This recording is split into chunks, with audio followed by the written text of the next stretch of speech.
Sim, sim, meus amigos, estamos começando mais uma edição do Microfonado Podcast. Esse é o 6º programa. Antes de apresentar o convidado, eu peço que você se inscreva no canal, dê aquele like. Se quiser colaborar com o Pix, tá aqui na descrição o link. E bom, meu convidado de hoje, ele é músico, ator, ou seja, um menestrel de verdade. Senhoras e senhores, Tchelo Palma. Prazer, obrigado André pelo convite, valeu, olá galera, é isso aí, vamos lá. Tchelo, a apresentação faltou alguma coisa ou não? O que faltou falar na apresentação? Nossa, que eu sou que a gente é mega fã de Beatles. Vamos chegar nesse assunto. É isso aí, eu trabalho como ator, músico, cantor, desde de sempre assim, e também escrevo roteiros, faço direção lá com os menestréis, sou locutor, a gente vai jogando em Faz de diversos... tudo, né? Artista, né? Então, pra começar, cara, como você foi parar nesse mundo das artes? Olha, eu sempre fui aquele garoto com uma pegada artística, sabe? Já na infância, artística, já desde a infância, assim.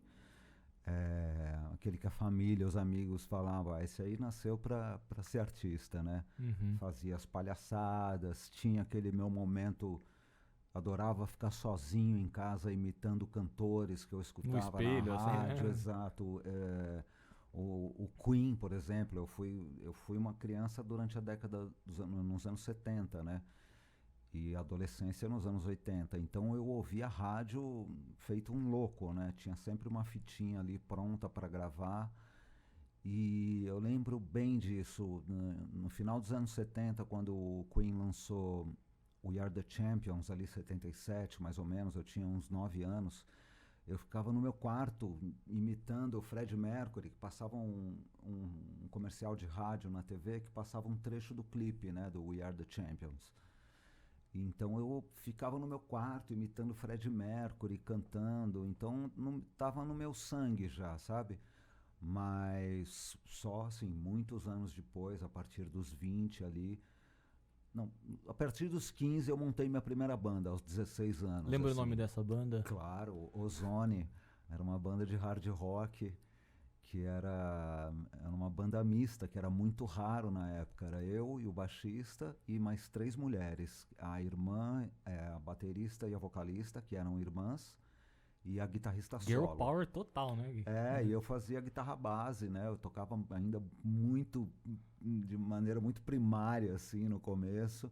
Eu sou autodidata, né? Fui aprendendo ali com a ajuda dos amigos e tirando canções e tal. Mas nesse começo eu era bem cru mesmo, né? Tinha uma guitarra horrorosa, assim, que tinha um som horroroso. Mas a gente começou a atrair uma certa atenção. Na época tinham assim alguns espaços voltados para o rock and roll, assim, festivais. A gente conseguia uma certa visibilidade na época, assim, de sair em algumas matérias de música, de revista de música. E a gente chegou a tocar num festival na Praça da Sé, tinham 5.000 pessoas. Caramba. Ali, um palco montado em frente à catedral.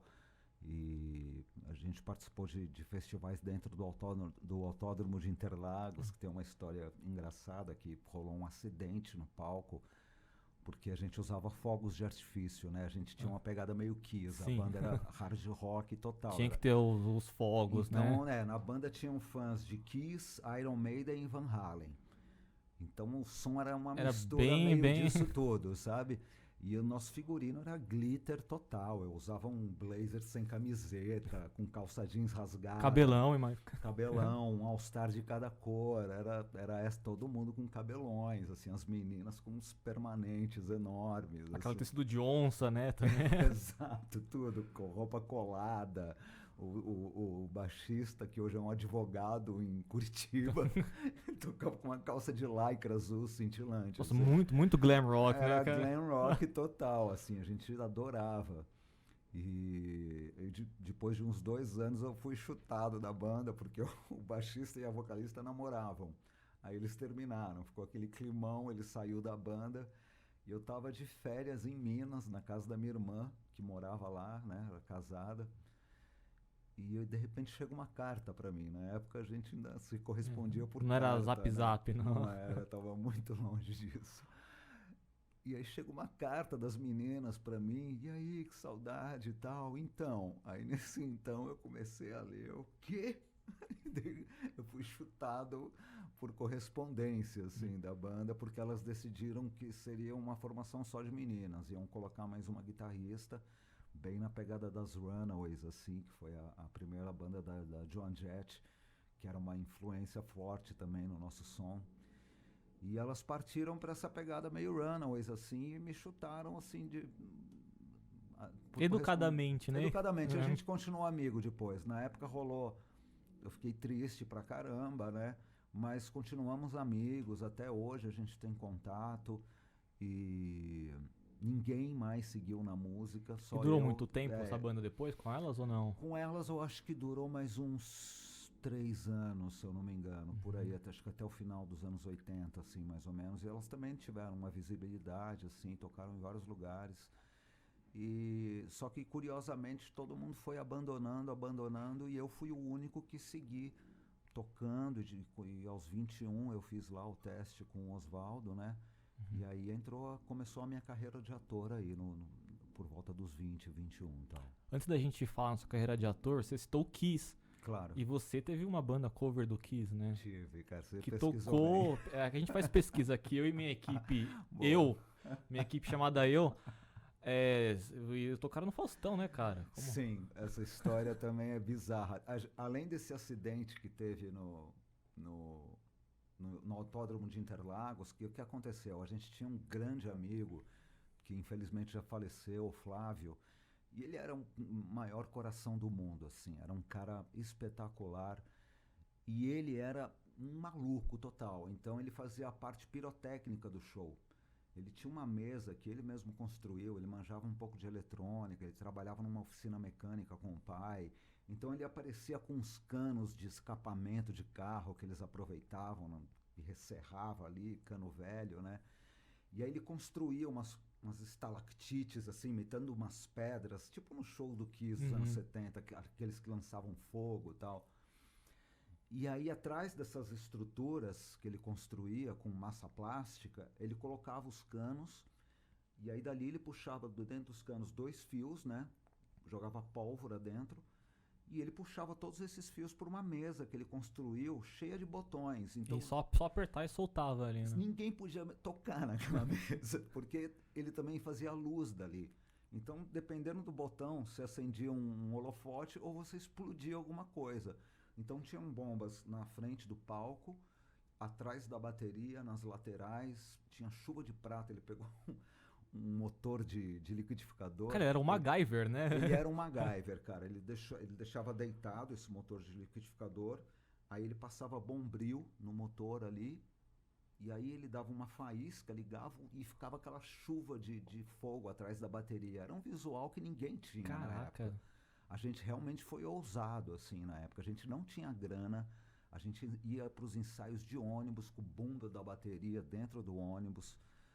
Aos domingos a gente ralava muito, assim, para fazer o nosso som. Era muita paixão pela coisa, sabe?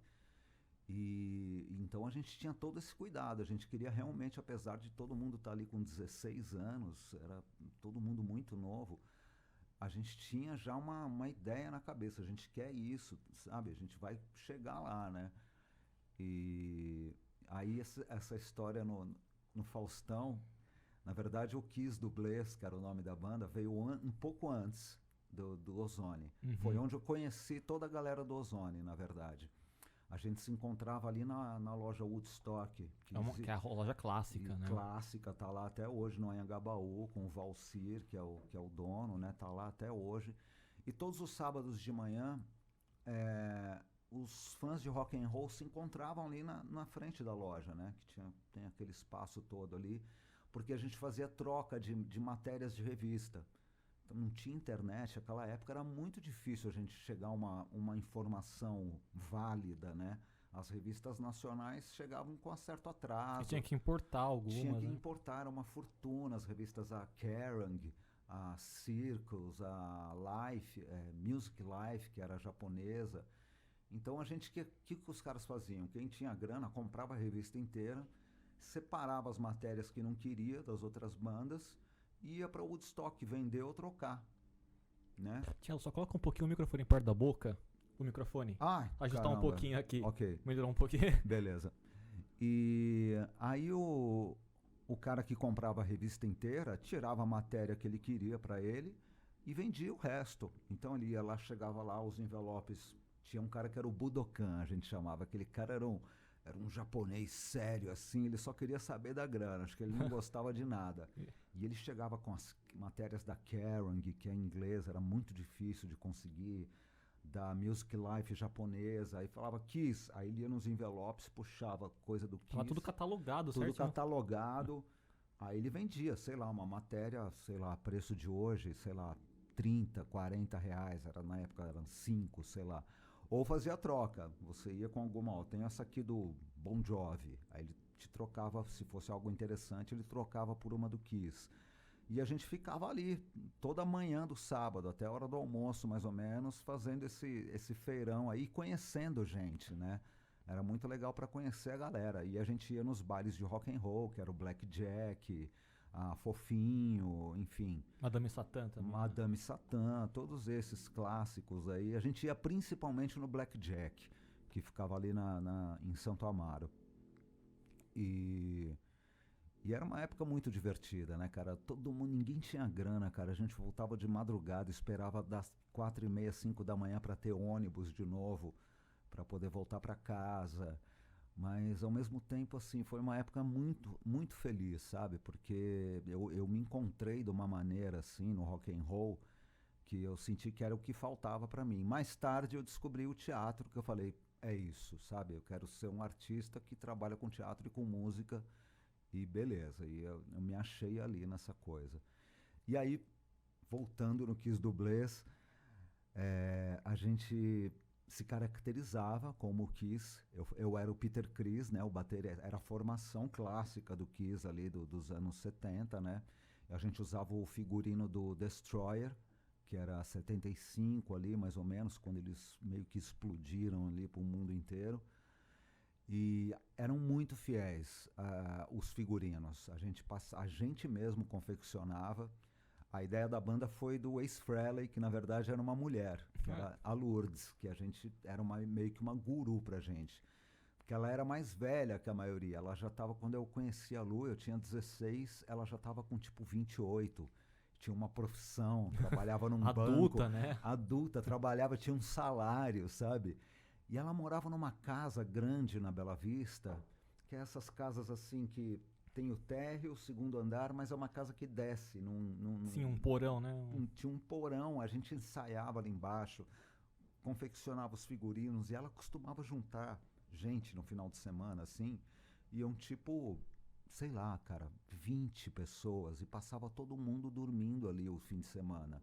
Era um acampamento. É meio um destoque. Era, cara, era impressionante. Eu saía de manhã, eu ia pra padaria, comprava 40 pães, não sei quantos litros de leite, a gente fazia café da manhã e tal. E toda essa galera meio que acompanhava a gente, era uma equipe mais ou menos do Kiss Dublês, sabe?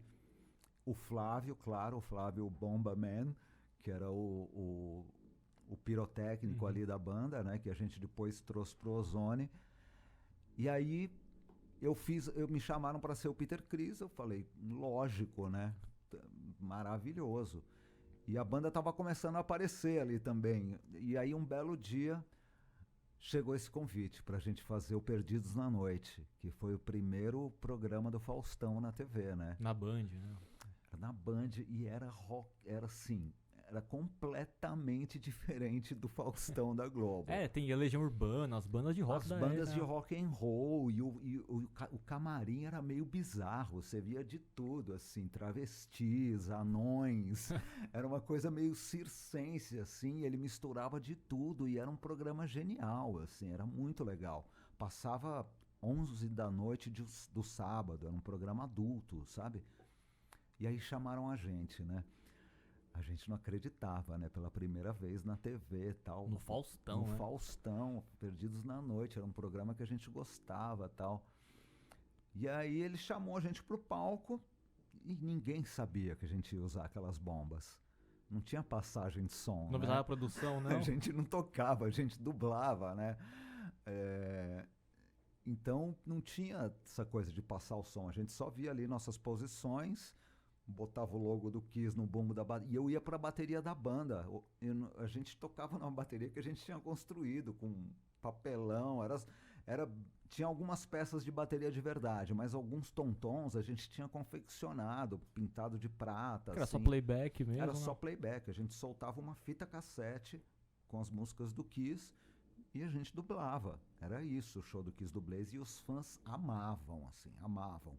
Porque o nosso figurino era tudo muito fiel. O Gene Simmons cuspia fogo, babava sangue. Que foda. Tudo que a gente fazia, a guitarra do Ace Frehley soltava fogo na hora do solo. Tanto que uma vez teve um acidente, ela quase perdeu o dedo. Rolava esse tipo de coisa. Os fogos quase, né? O Flávio era um louco. Às vezes ele perdia um pouco a mão da quantidade de pólvora. Na verdade, esse acidente dela foi que a bomba que era para sair para frente saiu para trás. Nossa. Pegou o dedão dela aqui e ficou meio que pendurado, assim. Ela Caralho. teve que fazer fisioterapia um tempo, mas recuperou. E aí a gente começou a tocar no Faustão, cara. De repente, logo na primeira música, acho que foi uma música só, na verdade, que foi o Rock and Roll Night.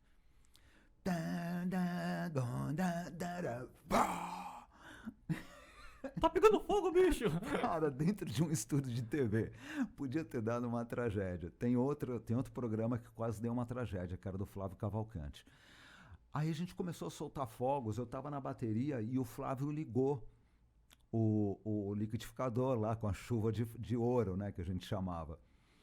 E começou, e dali a pouco tinha um maluco da produção, dá pra você ver no vídeo, o cara levantando assim, saiu correndo. E a gente lá, né, meu, na nossa, vamos aí, nosso negócio é rock and roll, né? E o Faustão amou.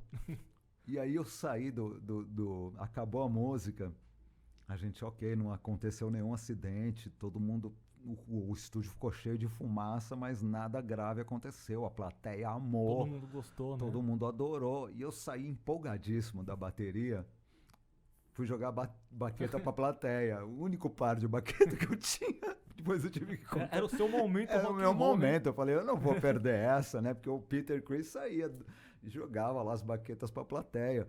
Eu falei, eu vou jogar uma baqueta pra plateia, lógico que eu vou fazer isso.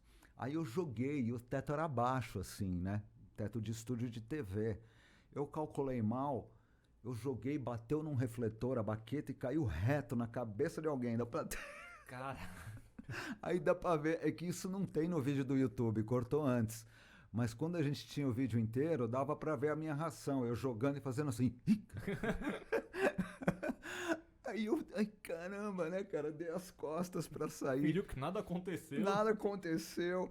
E eu usava um macacão, se você vê a roupa do Peter Criss, era um macacão colado com um raio aberto no peito, assim, né, o peito desnudo, né, e um raio prata, assim, e a roupa era toda colada. Eu era o único que não usava plataforma, porque eu ficava atrás da bateria, né, os outros três usavam as botas de plataforma, tudo certinho. Aí eu tomei aquele susto, comecei a sair, o Faustão, você aí com o pijama erótico. É muito cara do Faustão falar isso, né? Você aí com o pijama erótico, sabe quanto custa uma luz dessa?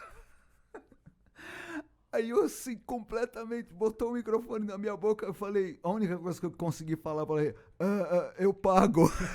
Eu não tinha dinheiro, mal tinha dinheiro. Baqueta, né? Mal tinha dinheiro pra uma baqueta.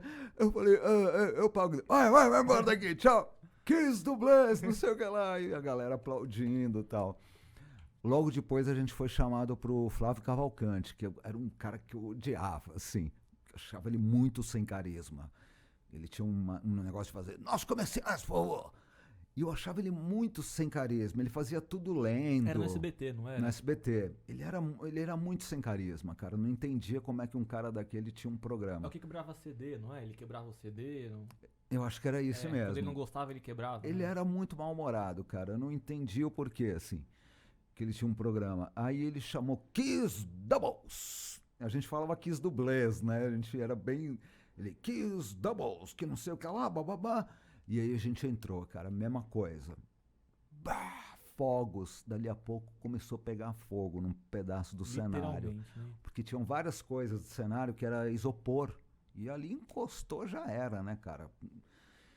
E aí, cara, começou a galera da produção, a gente começou a ver uma galera meio apavorada, dali a pouco veio um cara de bombeiro, cara, aqueles caras que ficam ali no estúdio, né? Com extintor, velho, enquanto a gente tocava. A gente foi, tipo assim, a gente foi banido do SBT, a gente não que era TVS ainda na época. Vila Guilherme, né? Era TVS, lá na Vila Guilherme. E a gente foi banido, cara. A gente não podia mais participar de nenhum programa. Tipo, ok.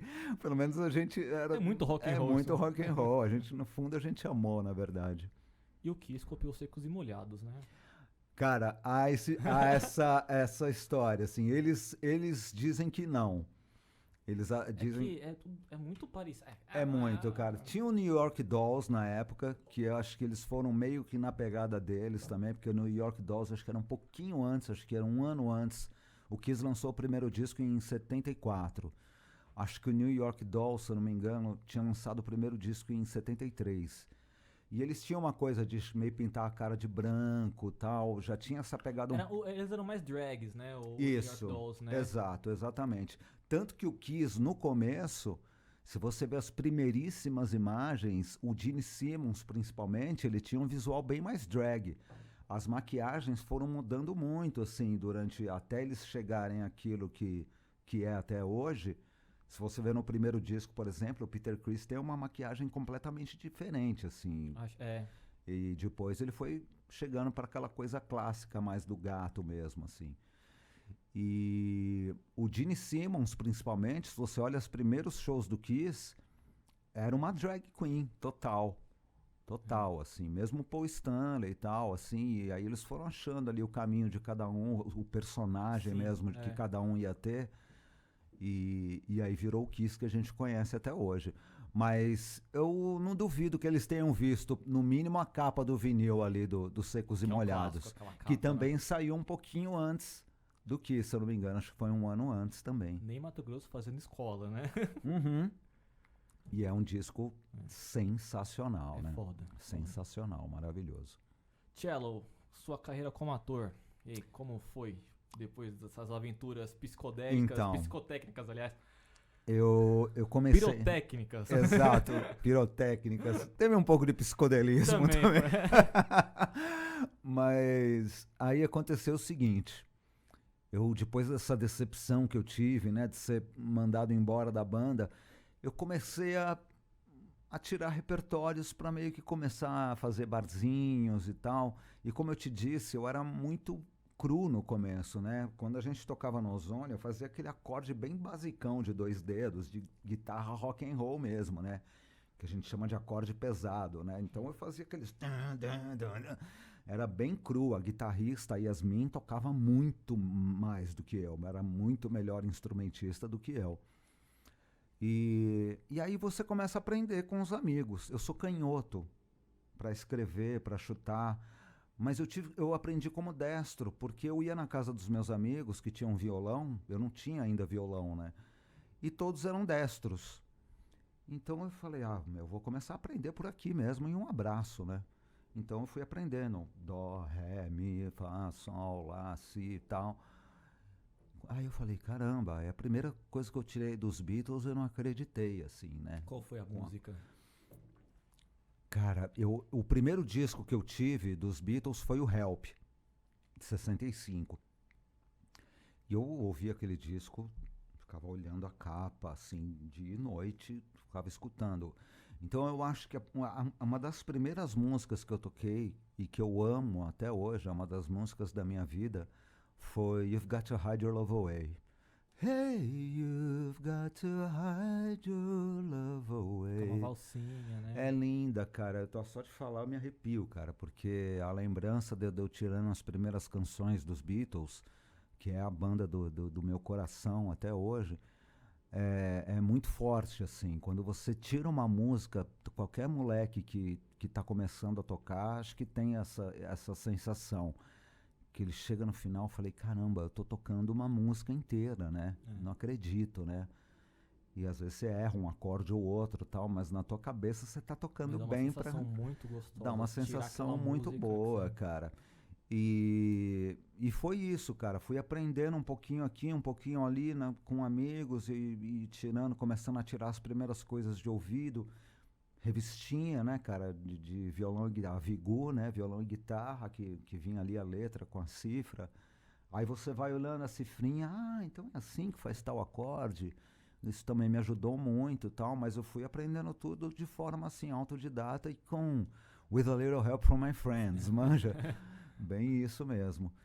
E, e aí, cara, tava naquela fase que eu também precisava trabalhar. Eu fui um adolescente, assim, bastante rebelde. Eu nunca fui, assim, uma má pessoa, mas eu era rebelde. Eu abandonei a escola, né, no ginásio, não cheguei nem perto de fazer uma faculdade. Eu era assim, saía na sexta-feira, voltava no domingo à noite para casa, nessa balada de Kiss.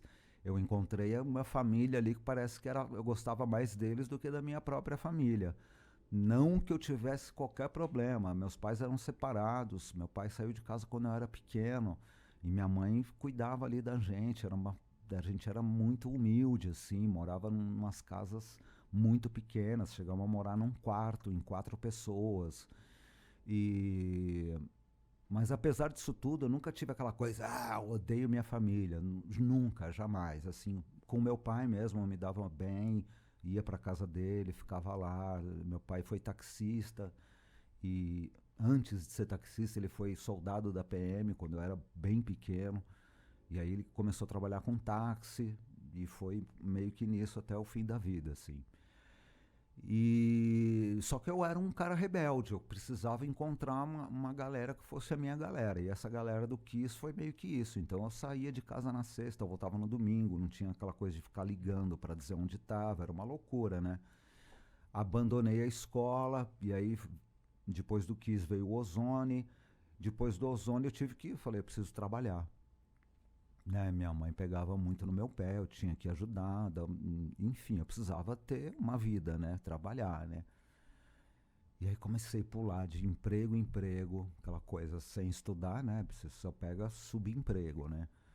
Trabalhei de office boy, trabalhei em loja de calçado, meu tio abria muita coisa, né, meu tio sempre trabalhou com comércio, ele gostava de abrir uma loja, levantar o movimento e vender.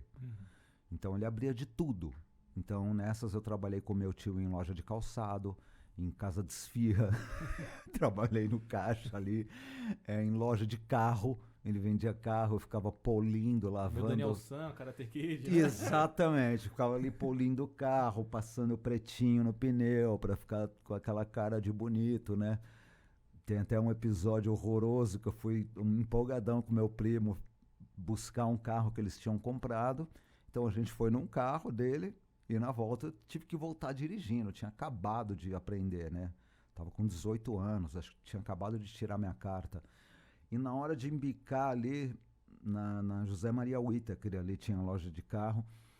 Aí meu primo tava na minha frente, ele fez uma curva ali, que era de esquina a loja, e a entrada ficava ali naquela esquina. Então ele tava vindo na avenida e fez aquele balão já para entrar de frente. Eu fui tentar ir na dele, enfiei o carro na mureta, quebrou o carro que eles tinham acabado de comprar, quebrou uma lanterna e deu uma amassada na lataria. Então eles já tiveram um prejuzinho ali.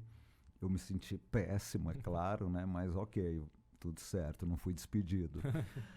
E aí ia pulando de emprego em emprego, até que em 1988 eu odiava, claro, todos os empregos, eu não conseguia ficar feliz. Em aquário eu trabalhei, vendia peixe. Aqueles beta, né? Exato. Eu não gostava de nada, cara. Tanto que esse aquário, um dia eu fui almoçar e não voltei. Foi assim, nem pedi demissão, não fui receber o que eu simplesmente vou almoçar e nunca mais voltei. E aí eu vi que realmente eu tô com um problema, porque eu não consigo achar nenhum trabalho, essa vida de acordar cedo, ir pro emprego e bater cartão, eu detesto, né? Não é pra mim. Aí, cara, eu morava em Moema na época, junto com a minha irmã, assim, foi nessa época que a gente morou num quartinho, minha irmã morava na frente, a gente morava num quartinho que ela tinha nos fundos. Tava muito sem grana, minha mãe trabalhava como atendente hospitalar, né? Assistente de enfermagem no hospital, então ela passava muito tempo fora. Então era eu e minha irmã, basicamente, ali. Minha irmã já um pouco mais velha, 2 anos mais velha, já tinha a galera dela. Então eu passava muito tempo sozinho. Você e seu violão, né? Eu e meu violão, meus discos. Então por isso que eu achei na arte, na música, essa coisa... Nossa, é aqui, meu. A música me entende, sabe? E aí eu achei um emprego, cara, num karaokê. Pra trabalhar à noite. Eu já gostei dessa parte. Tipo, eu entrava às 6... Saía de lá a hora que fechava, né? Muitas vezes de madrugada, 2, 3 da manhã, mas eu não tinha problema com isso. E aí comecei a trabalhar no karaokê, cara, que era em Moema, eu ia e voltava a pé, tranquilo. E aí eu ficava no som. Eu e um outro amigo que eu conheci lá, nós éramos os sonoplastas. Na época era esse o termo, não tinha DJ, não tinha, era sonoplasta. E o palco era em formato de banheiro. Pra dar a ideia que você tá cantando no chuveiro. Entendeu? Muito ousado, né? E aí tinha esse palquinho, tinha uma privada, tinha uma pia, aí você cantava, tinha um chuveirinho no teto, você cantava ali embaixo com o microfone. E no fundo do palco tinha uma cabine minúscula, assim, onde ficava eu e esse amigo. Colocando as músicas, cercado de fitas cassetes, com uns tape decks ali e uma pilha de pastas com as letras. E nas mesas ficava o bloquinho de pedidos. Então você anotava, tinha lá o cardápio das músicas, você anotava o código da música, o nome, seu nome, mandava pra gente. Então a gente ia botando ali na ordem de chegada e ia chamando. Próxima música, André. Sei lá, Como uma Onda, que era um hit gigantesco do Lulu. O Lulu era um astro na época, né? Não que não seja hoje, mas na época ele estava bombando, assim, mestre, né? Como uma onda, aí soltava o playback e ajudava a pessoa na entrada, que muitas vezes a pessoa ficava ali na dúvida, nada do que foi será. A pessoa ficava mais tranquila e ia. Aí a pessoa ia na dela, o resto da música. E nisso, cara, eu adorava tanto, foi aí que eu descobri que eu sabia cantar, né? No Ozônio eu só tocava, fazia backing vocal, eu já gostava de cantar. Mas ali eu comecei a entender que eu falei, pô, eu posso ser um cantor, né? Porque eu chegava cedo, não tinha ninguém, a casa abria por volta das 8, assim, 7h30, 8 horas. Então eu chegava 1 hora antes ali, cara, e eu ficava na cabine de som, botando música atrás de música e cantando sozinho. Música atrás de música, música atrás de música, tudo dos Beatles. E aí eu comecei a descobrir o pop inglês, que eu amei, né? Comecei a ouvir Elton John, comecei a ouvir Rod Stewart.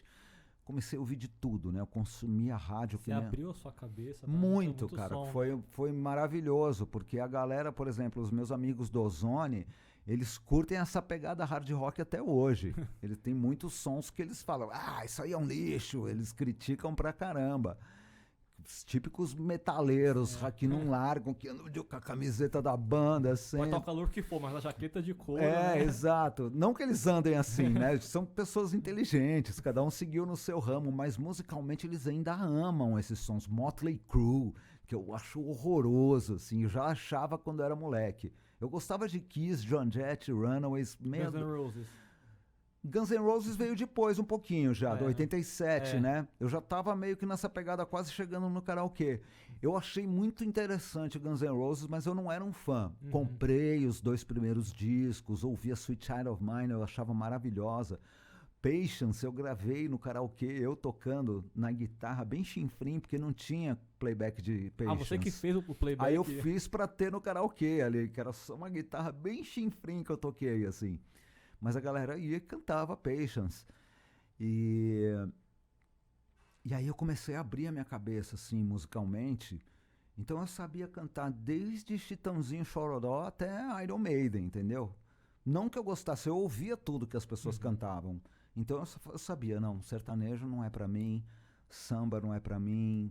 Eu gosto de música gringa. Eu não sabia o que eu falei. Desculpa, gente, eu não sou... Eu respeito a MPB, eu respeito todos os estilos de música, todos. Pra mim, todo mundo vale, bicho. Tá aí, vamos aí, cara.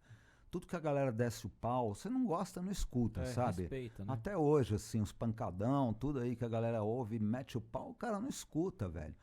É um hit, paciência, tá aí, o Brasil inteiro tá ouvindo sertanejo universitário e tal. Eu não gostava, não escutava, não cantava, eu fui na minha praia.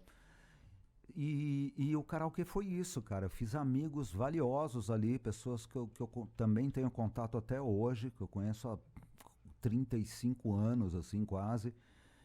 E por acaso, a mãe das minhas filhas eu conheci ali. A gente namorou durante um tempo, terminamos, viramos amigos e quase uma década depois a gente casou, tivemos 2 filhas, depois a gente se separou, mas somos uma família até hoje, assim, a gente se trata como família, super amigos, a gente se ajuda e tudo mais, sabe? E essa época do karaokê foi muito valiosa para mim.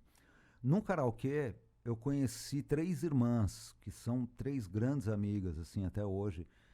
E a gente gostava de ir aos shows e tal, a gente fazia muita coisa fora do karaokê, né? E aí um belo dia, deixa eu tomar uma aguinha aqui. Se eu estiver falando muito, você me fala, Fala à tá? vontade. Um belo dia, uma delas me ligou, que é a Simone, que é uma amiga do coração, assim, e falou: Cello, a gente está com um ingresso sobrando pro show do Oswaldo Montenegro no Olímpia. Grande casa de shows. Saudosa, na Rua Clélia, Pompeia ali. Na né? Clélia, que, Saudosa. nossa, quanta coisa. Eu vi David Bowie no Olímpia, Nossa, pra você ter cara, uma que ideia. inveja. Nossa, ó, arrepia. Eu lembro essas coisas, me arrepia todo. Vi Eric Clapton no Olímpia, uns artistas que uma época estavam numa fase meio final dos anos 80 Sim. ali, eles não conseguiam mais encher E nem era tão estádios. caro os ingressos, né? Não, cara. Eu vi James Brown por R$20. Nossa. R$20 não é nem uma cerveja que você paga hoje em dia no show, né? Isso já foi, acho, nos anos 90, mas eu tenho o ingresso até hoje, tá lá, R$20, manja.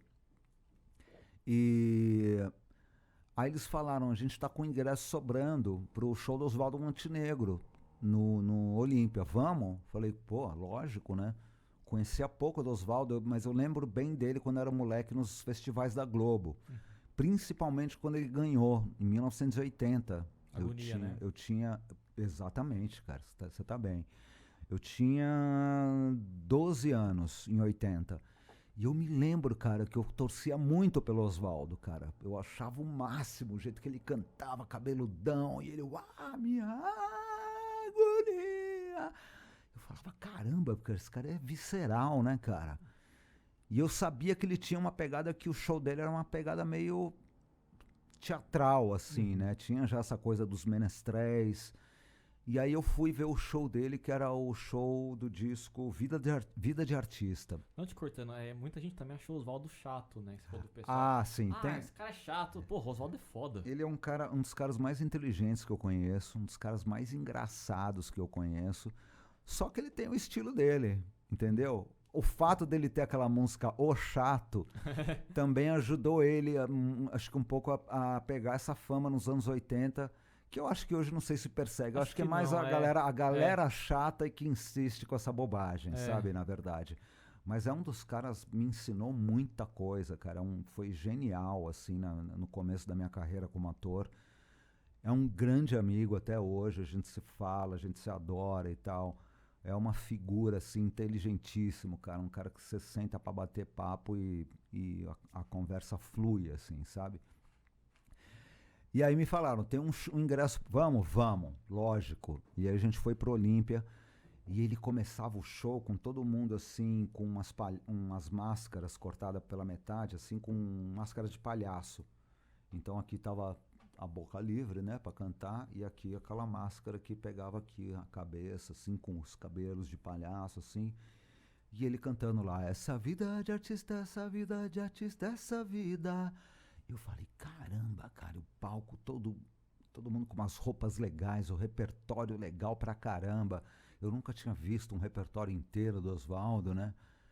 Falei, cara, demais isso, cara, que legal. E aí, durante o show, ele falou, a gente está vindo para São Paulo para abrir um curso e que vai terminar com uma montagem. Então, se você quiser fazer o teste, a gente vai distribuir os panfletos aí na saída e tal. Apareça lá para fazer o teste. Na hora, as 3 amigas, a galera que estava comigo, Cello, você tem que ir. Ninguém se empolgou de fazer o teste comigo. Eles viraram pra mim assim, tipo, falou, Cello, você tem que ir, porque eu era o palhaço da turma, sabe? Sim. Eu era o cara que fazia a galera rir, eu inventava coisinhas pra gente filmar, novelinhas, e, enfim, eu era o criativo. Já era um menestrel, né? Eu já era sem saber. Eu já jogava nessa área meio de cantar e atuar e não sei o que lá. Eu era aquele cara. E, e a galera falou pra mim, você tem que ir, bicho, você tem que ir. Eu falei, eu vou. Peguei lá o panfletinho, Auditório Augusta, ainda era Auditório Augusta, não era nem Teatro Augusta na época. Dia tal, hora tal, falei, vou lá, né, cara? E eu não tinha violão ainda. Fui lá sozinho, né? Cheguei lá, uma fila de um monte de gente, cara. Tinha muita gente? Tinha, na minha cabeça, acho que eu viajei, né? Na minha cabeça tinha umas 300 pessoas dentro ali na espera. Que foi chegando, né? Eu cheguei cedo, mas foi chegando uma fila enorme, assim. E aí entrou a primeira leva. E eu lembro até hoje que eu tinha o número 31. Então eu era o 31º na fila. A hora que eu entrei, o cara fechou a porta. Falou, ó, vamos fazer esse teste com essa galera. Então o resto que esperou muito, porque durou tipo 2 horas o teste. Então a galera que ficou, eu dei um alívio, um suspiro, assim, que eu falei, caramba. Consegui, né? Consegui entrar na primeira leva, né? E aí entrei, né, cara, a gente descendo ali pela plateia para ir pro palco, viu o Oswaldo já no meio da plateia, aquela coisa bem diretora ali e tal, ele com os assistentes dele. E eu já, caramba, Oswaldo Montenegro, era a primeira vez que eu via uma celebridade, de né? Perto, né? De perto, né? Falei, caramba, cara, isso tá acontecendo mesmo, né? Só que ele foi na ordem, né? Então eu seria o último a mostrar alguma coisa. E aí foi lá a galera mostrando várias habilidades, tocando MPBs dificílimas, aqueles acordes Chico Buarque, e Tom Jobim, e Gilberto Gil. E eu, caramba, bicho, eu só sei tocar Beatles, bicho, o que eu vou fazer, né? Lulu Santos e tal. Aí foi chegando a minha vez, quando finalmente chegou a minha vez, e eu tava sem violão, né? E aí eu cheguei e falei, Oswaldo, eu sou o Marcelo, né? Eu tenho 19 anos e papapá. E eu não sei cantar nada disso que a galera cantou. Eu não sei tocar MPB, né? Aí eu falei, pode ser uma dos Beatles? Aí ele lá do meio da plateia falou assim, só se for inteira. Você imita ele direitinho, né? Aí eu falei, nossa, o cara é fã de Beatles também, me dei bem, né? Aí veio o Detão com o violão do Oswaldo, bicho, que era um Takamine. Cara, o violão dele mesmo, cara. Um violão folk branco, que era o que ele usava no show, né? Eu tinha visto ele no Olímpia com aquele violão. Aí eu assim, meu Deus, eu tava acostumado a tocar naqueles violãozinhos de nylon dos amigos. Nossa, eu peguei o violão, aquele peso, né? Corda de aço. Eu falei, meu Deus do céu. E aí comecei. Here I stand with head in hand. E toquei, You've Got to Hide Your Love Away. Acabou ele, que voz bonita, hein? Pô, tem um rouco aí, um negócio meio blues, pá. Eu falei, pô, eu gosto, tal. Nem conhecia blues direito ainda. E esse também, o Oswaldo, foi muito importante, cara, porque a gente discutia muita música. E por causa dele eu comecei a escutar mais Joe Cocker, por exemplo. Eu conheci o Joe Cocker já do fim dos anos 80, que era aquela coisa meio... Love it us up where we belong. Aí eu fui começar a ouvir... Eu vi o Woodstock pela primeira vez com Oswaldo, por exemplo. Ele tinha as fitas, né? Não. Eu assisti pela primeira vez com ele.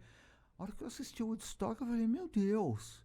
Aí eu deixei o cabelão, a barba, nunca tinha usado barba. Virou um sósia do Oswaldo, Virei, né? comecei todo mundo naquela época, começou a adotar esse visual meio... Porque o Oswaldo, a hora que ele juntou, eu passei, né, no teste, né? Cheguei no karaokê no dia seguinte, tinha um bilhetinho lá na cabine de som, você passou!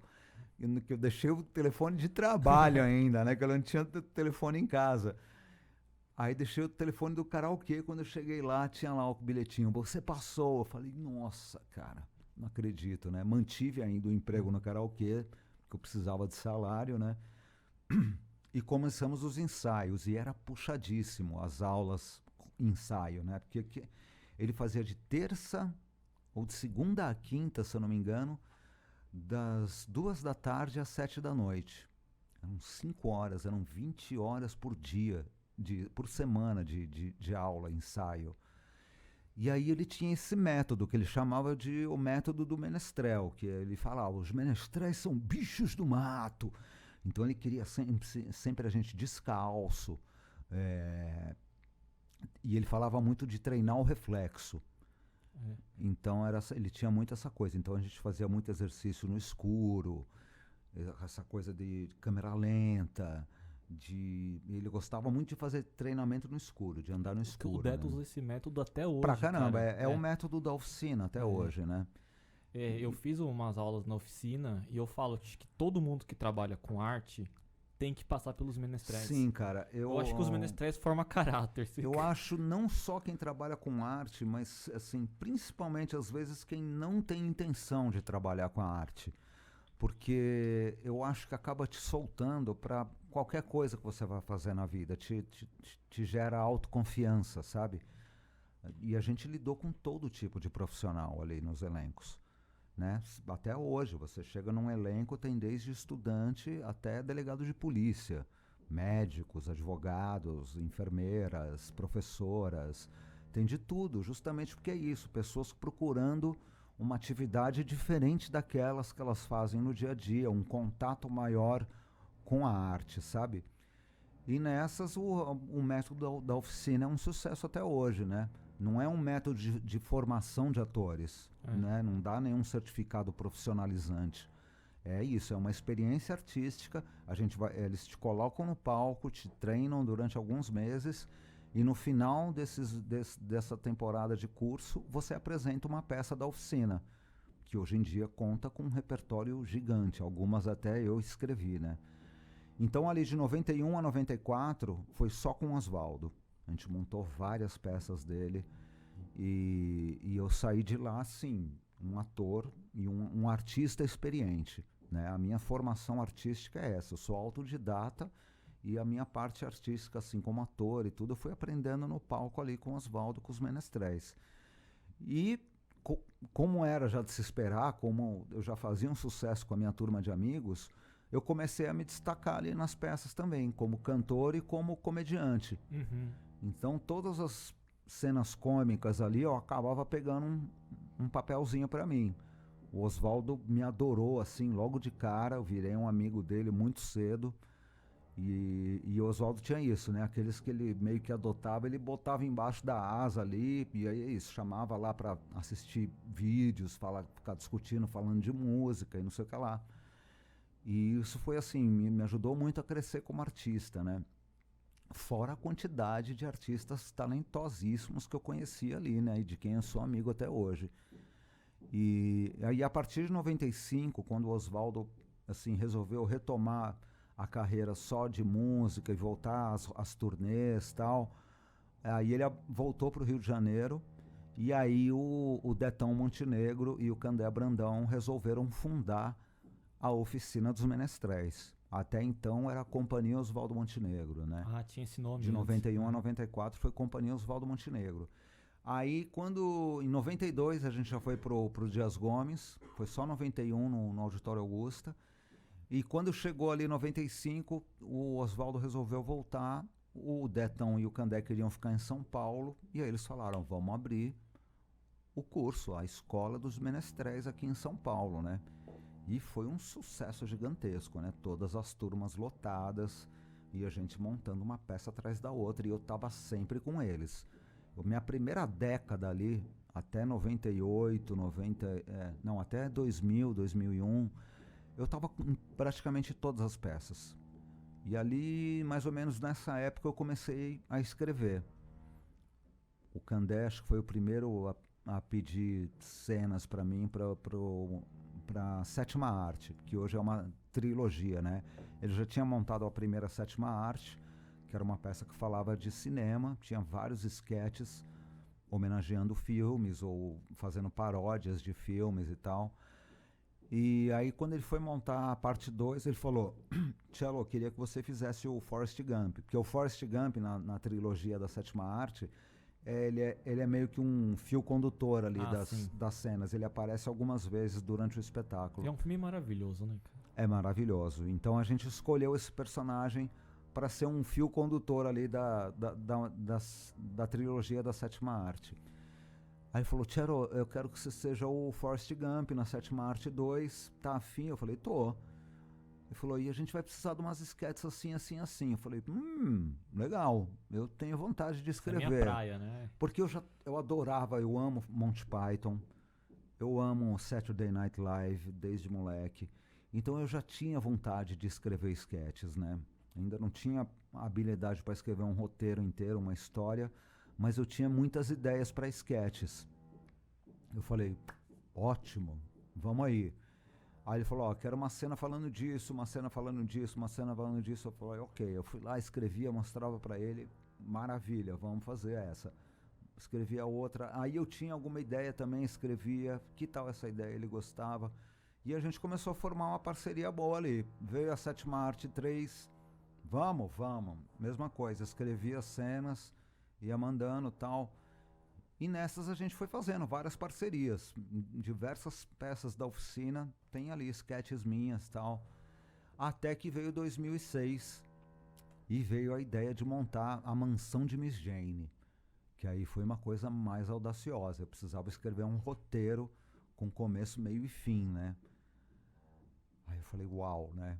E a ideia foi assim, eu, o Candé e a Sabrina Wilkins, que também é uma irmã minha do coração, a gente se juntou, já era uma ideia do Candé, ele já tinha esse nome, a Mansão de Miss Jane, e ele queria fazer uma coisa meio rock horror show, que fosse numa mansão, onde essas criaturas habitassem ali. Eu falei, interessante, né? E teria essa velhinha, que é a Miss Jane, que é a dona da mansão. Falei, legal, vamos fazer, né? E aí a gente se juntava toda semana para falar como vai começar, construir o argumento, né? Toda a sinopse ali, fazer a escaleta da peça, né? E aí a gente bolava e eu partia para escrever, sozinho, né? Aquele processo meio solitário ali. E aí vamos lá, a primeira cena, como é que começa a peça, né? O que eu digo aqui, qual é a primeira frase, né? De uma peça, de uma história, né? E aí comecei, fiz a primeira cena, mostrei para eles adoraram, falei, nossa, bom, né? Então vamos para a segunda cena. E assim foi, até conseguir chegar ao final. E aí a gente falou, e a trilha? Aí pintou essa ideia, vamos fazer versões de clássicos do rock. Em vez de fazer músicas originais, vamos pegar aqui um Kiss, um AC/DC, um papapá. Que tem a ver com o tema. Pra caramba. E a história era assim, né? Nessa mansão vive a Miss Jane, que é já uma senhora idosa, viúva, com a Conchita, que era o papel da Sassá, da Sabrina Wilkins, que era uma uruguaia que vivia com ela, era a governanta da casa e a cuidadora ali da Miss Jane, e grande amiga, né, da Miss Jane. Só que sem que a Miss Jane soubesse, a Conchita era uma espécie de paranormal, assim, ela conseguia se comunicar com seres sobrenaturais. A história é bem absurda, tá? Viviam essas criaturas do universo do terror, lobisomem, a bruxa, o Chuck, o brinquedo assassino. É meio o Vale Encantado do terror, né? Exatamente, era um Vale Encantado do terror. Que a história, por que eles estão ali? Todos eles estavam meio que se regenerando. Estavam cansados de atrocidades, não queriam matar mais ninguém, não queriam... Então eles viviam nessa mansão. E a mansão estava correndo o risco de perder. A Miss Jane estava correndo o risco de perder a mansão, porque o marido dela que faleceu, que é o Mourão, ele aparece na peça como o fantasma do Mourão, né? Que nome, né? Mourão, infelizmente a gente não tinha ideia. A gente não tinha ideia. Melhor do que Jair. Muito melhor. E aí, o Mourão, que era o falecido, né? O fantasma, se comunicava também com a Conchita. E essas criaturas todas que hoje são do bem, né? Elas tiveram essa ideia. E se a gente montasse um show aqui na mansão, como se fôssemos atores disfarçados fazendo um show de terror? Ninguém saberia que na verdade são as próprias criaturas. E ótimo. E aí o meu papel é dar um homossec, que era uma múmia gay. E aí eu falei, nossa, lindo, né? Porque eu já tinha a imagem dela, como seria essa múmia. Ia ser uma mistura de Paul Stanley com Freddie Mercury. É uma junção perfeita. Uma junção perfeita. Era hard rock com aquela postura do Freddie Mercury. Eu usava um capzinho, que nem o Freddie Mercury usou ali nos anos 70. Tem uma época do figurino dele que ele usava um cap. E o meu figurino é um macacão com regata, assim, bem Freddie Mercury. E só a parte de baixo com faixas. Daqui pra cima era tipo uma regata, assim. E eu era tal... Sou ainda, porque a gente vai fazer a parte 2 ainda, né, agora. E aí a gente achou esse roteiro, né? E as músicas ficaram engraçadíssimas, encaixaram muito bem no roteiro, né? E a plateia amava, porque eles reconheciam as músicas, mas de repente vinha uma música em português. Por exemplo, Back in Black, do AC/DC, era a música do Chuck, do Brinquedo Assassino. Da hora. Então no começo eles cantam o original, Back in Black, I hit the sack. Aí o Chuck cantava, eu pego no pé, eu encho o saco, eu tô falando com você, seu Zé Mané, eu ataco. De repente, eu te pego e te arranco os dentes, uma pegada assim. Então as letras eram todas muito engraçadas, né? É uma comédia de terror, é uma comédia... E a plateia comprava a ideia. A plateia comprou totalmente, é uma das peças até hoje de maior sucesso na oficina. Toda vez que eles lançam uma nova turma para montar a mansão de Miss Jane, tem muita procura. Tá tipo ali com o Noturno e a Dança dos Signos também. A Dança dos Signos também é uma peça que a galera ama. Acho que tem 5 favoritos ali na oficina. O Noturno, a Mansão, Lendas e Tribos, O Tempo da Flor e o Vale Encantado. E a Dança dos Signos, 6. Essas são as peças, acho que sempre tem maior procura de público, são as que eles montam mais e tem o Raul também, que eles o Raul é maravilhoso, cara, o trabalho do Rica Santana ele é ali muito bom. É genial, cara, é genial, é verdade, você falou bem, o Raul tem uma boa procura também. E o trabalho do Rica Santana ali é genial, um cara maravilhoso, o Rica, eu adoro, talentosíssimo. E o que ele fez ali foi sensacional. Eu acho até...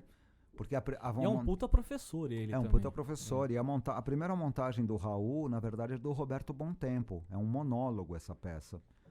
Que o ator Roberto Bontempo montou, escreveu o roteiro, montou. Que ele é um grande amigo do Oswaldo, Isso, né? muito amigo do Oswaldo, lá dos anos 80 e tal.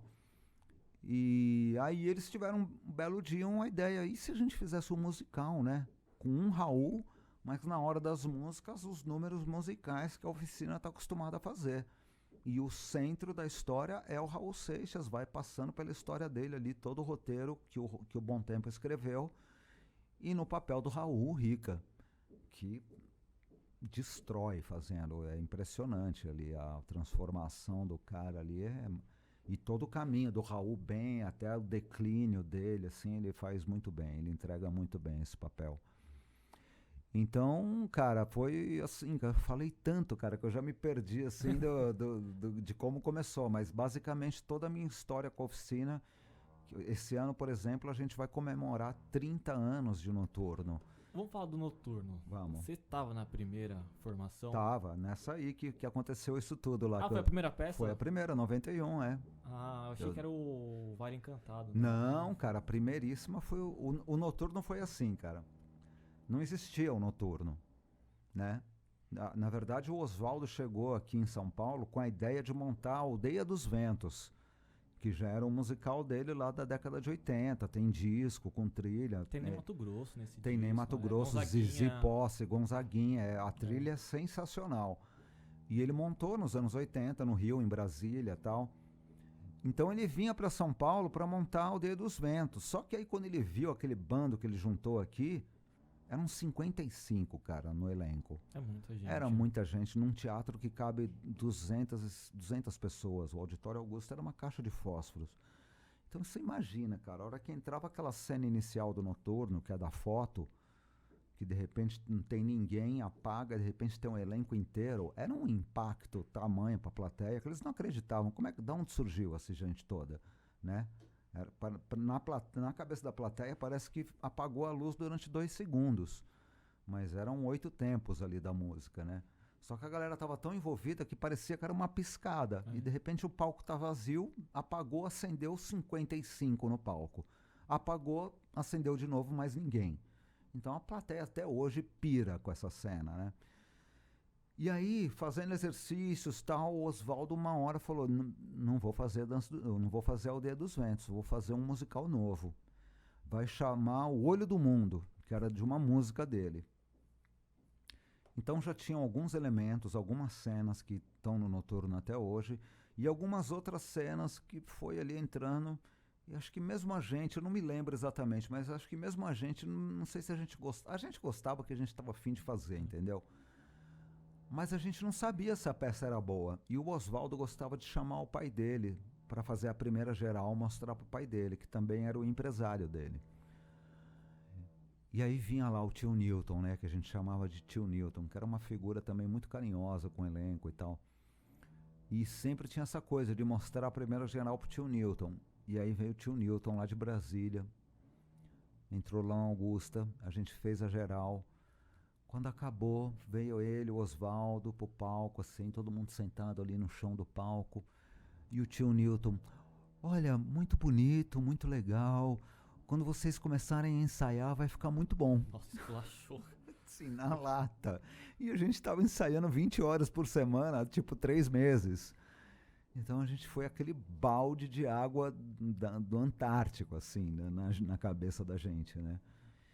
Aí a gente foi embora para casa, todo mundo meio desolado, né? Chegou no dia seguinte, o Oswaldo chegou, elenco no palco. O Oswaldo era hiper rigoroso. Se você chegasse 1 minuto atrasado, era capaz ele te cortar. Então ele falava, se não der para chegar na hora, chega antes da hora. Ok. Bicho, a gente aprende muito com essa coisa, porque não é que é ditatorial, é uma coisa, bicho, É diretor mesmo. tem que chegar na hora. Não tem essa, é o compromisso, entendeu? Da mesma maneira que você tem que chegar na escola na hora. Se você tivesse uma coisa muito grave, é lógico que ele ia, né, relevar. Entender, claro, né? Mas essa coisa, saí atrasado, o ônibus não chegou. Falou, não tem essa, cara. Ele dava uma dura e em alguns casos ele chegou a cortar a gente do elenco. E no dia seguinte estava a gente lá pontualmente, né? 2 horas começava o ensaio. Elenco no palco, todo mundo no palco. É o seguinte, não vai a gente ter Olho do Mundo. E isso a gente estava tipo, acho que 3 semanas da estreia já. O nome da peça vai ser Noturno. Aí a gente, Noturno? Ok, até gostei mais desse nome, assim, do que Olho do Mundo, né?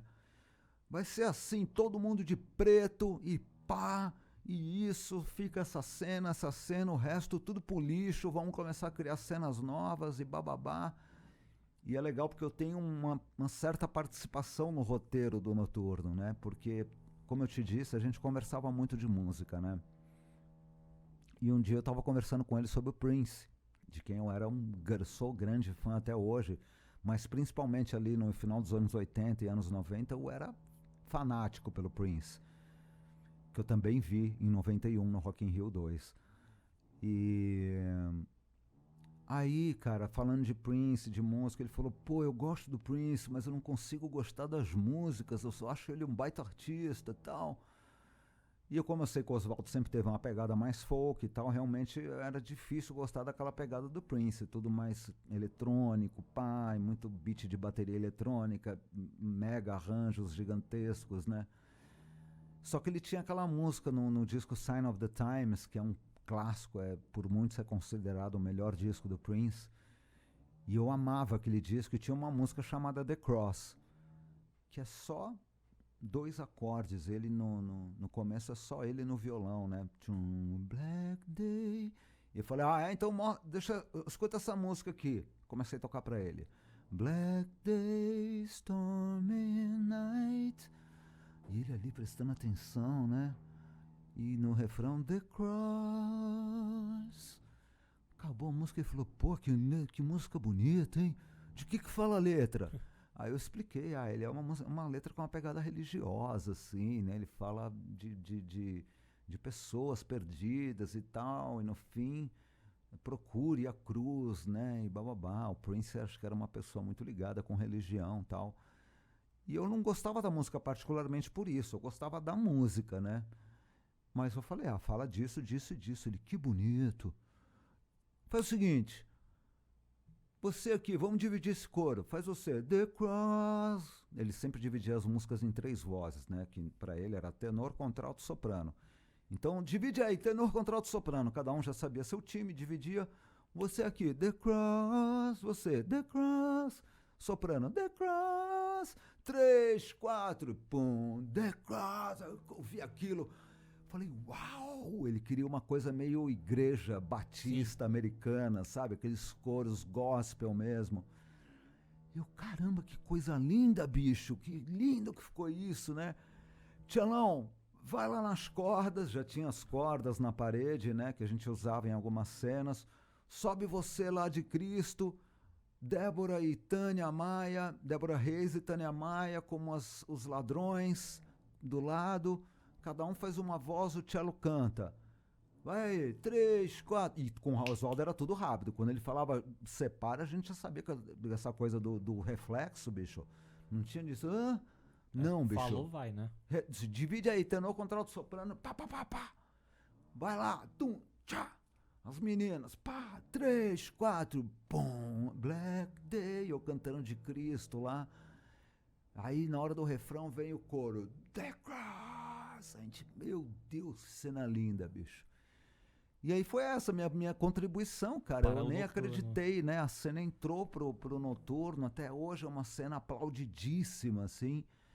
E toda vez que eu vejo, eu falei, caramba, cara, que legal, né, cara? Eu ajudei, né, do nada, assim, de bobeira, numa conversa. Que é um clássico a peça, né? É um clássico absoluto, assim, é a única peça que todo ano é remontada, assim, religiosamente. Todo mês ali, em volta de setembro, outubro, é a época do noturno. E tem essa tradição também de ser sempre às segundas e terças. Eles nunca colocaram em horário nobre, porque desde o começo a peça era no começo da semana ali, segundas e terças. Então ficou essa tradição, noturno é no começo da semana. As outras peças, finais de semana. E aí chegou 92, vamos montar noturno de novo. Novo elenco, muita gente ficou, mas abriu testes. E aí virou essa tradição de abrir testes, né? Principalmente para o noturno, porque ele queria a gente já que tivesse uma certa experiência com canto, principalmente. E você sempre ficou, né? Eu fui ficando e cada vez mais pegando experiência. O Deto também ficava ou não? Sim, Detão era tipo o melhor ator do mundo, segundo Oswaldo, porque ele era tão visceral ali nas cenas, né? E ele também já começou a dar aula ali logo no começo, né? Então ele ficou como professor e nas primeiras montagens do noturno, essa primeira década também, ele estava na maioria delas, né? Candé também, né? E aí foi essa, cara, virou essa coisa, e de repente estava eu lá, ao invés de eu estar no teste, eu estava aplicando o teste, né? Quando o Oswaldo voltou para o Rio, eu passei a ser o cara que, como eu sabia todas as vozes, né? Tinha essa coisa do virginiano.